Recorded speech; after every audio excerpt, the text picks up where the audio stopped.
And the flooding in the Carolinas continues. Good evening to you. I'm Jennifer Andrews.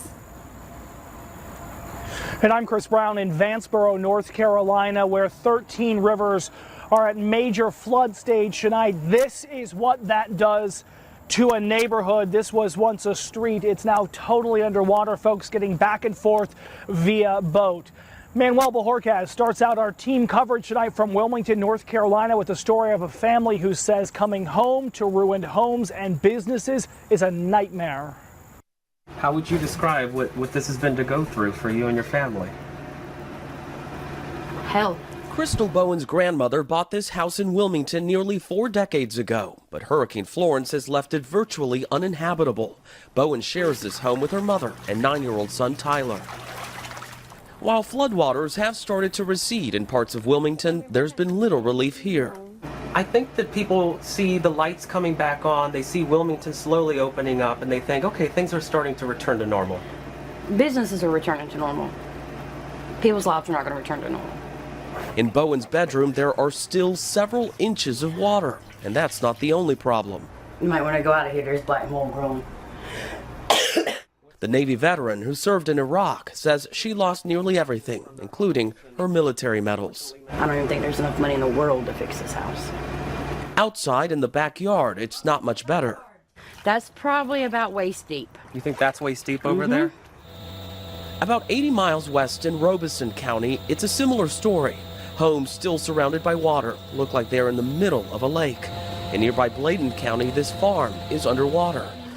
Back in Wilmington, Bowen says it could be at least a week before the water recedes. Have you had a moment to process all of this? Not yet. I will when it's further on down the road. Because right now it's still survival mode. Yeah. All that stuff out there.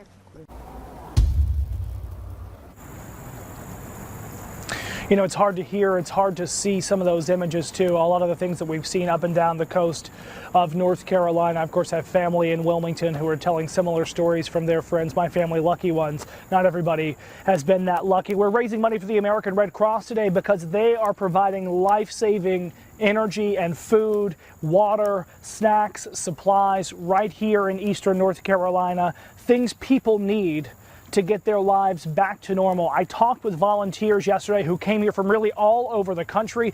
They told me that when they saw the power and the staying power of Hurricane Florence, they knew they had to help.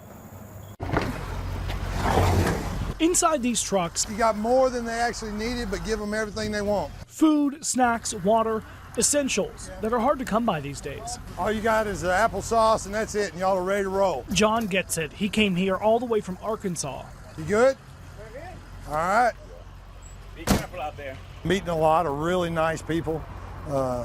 Everybody cares. That's what matters. We're just here to help. He's running logistics for the American Red Cross, making sure these trucks have what they need to feed the people affected by Hurricane Florence. That takes a village.